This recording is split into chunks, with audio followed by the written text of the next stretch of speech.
ওয়ালাইকুম রহমতুল্লাহি বারাকাতু। কেমন আছেন ভিউয়ার্স? আশা করি ভালো আছেন। ইনশাআল্লাহ আপনাদের দোয়ায় ভালোবাসায় আমি বেশ ভালো আছি।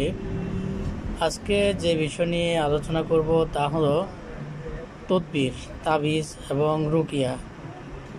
আপনারা যারা বিভিন্ন সমস্যার মধ্যে পড়ে আছেন, জিন ও জাদুর মধ্যে আক্রান্ত আছেন, তারা কার থেকে কাজ করাবেন, কোথা থেকে কাজ করাবেন?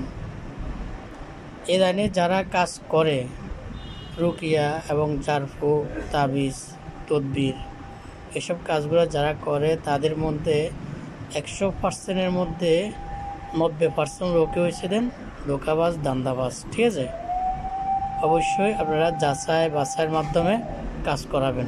অ্যাড দেখি, লোভনীয় কথা শুনি আপনারা কাজ করাবেন না, অবশ্যই যাচাই বাছাই করবেন। আপনারা কীভাবে তাকে যাচাই বাছাই করবেন? তার কাছে যাবেন, তার সব কিছু দেখবেন। সে যদি একজন আলেম হয়, বুজুর্গ ব্যক্তি হয়, অথবা ভালো মনের মানুষ হয়, তাহলে তার থেকে আপনারা কাজ করাবেন, তা না হলে কাজ করাবেন না। আর অবশ্যই কাজ করাইতে যাচাই বাছাই করে করাবেন। যারা কুফরি করে, শিরকি করে, এমন ব্যক্তি থেকে কাজ করাবেন না, তাহলে সে তো অবশ্যই গুনাহগার, কিন্তু আপনিও গুনাহগার হয়ে যাবেন।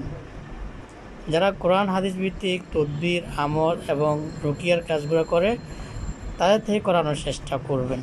ঠিক আছে, আগে দেখবেন তারা কি কাজগুলো করে, কিভাবে কাজ করে, এরপর আপনি যাচাই বাছাই করে তাদের থেকে কাজগুলো কমপ্লিট করবেন। ঠিক আছে, অবশ্যই আপনারা কারো অ্যাড দেখি, লোভনীয় কথা শুনি কারো ফান্দে পড়বেন না। বিভিন্ন ধরনের অ্যাড দেখবেন, বিভিন্ন কিছু দেখবেন, অবশ্যই তাদের চেম্বারে যাবেন, তাদের অফিসে যাবেন, তারা কোথায় বসে ওইখানে যাই, তারপর যাচাই করে কাজ করাবেন। এর আগে কোনো ধরনের কোনো তদবিরের কাজ করাবেন না, তাহলে অবশ্যই ধোঁকা খেতে হবে। ঠিক আছে।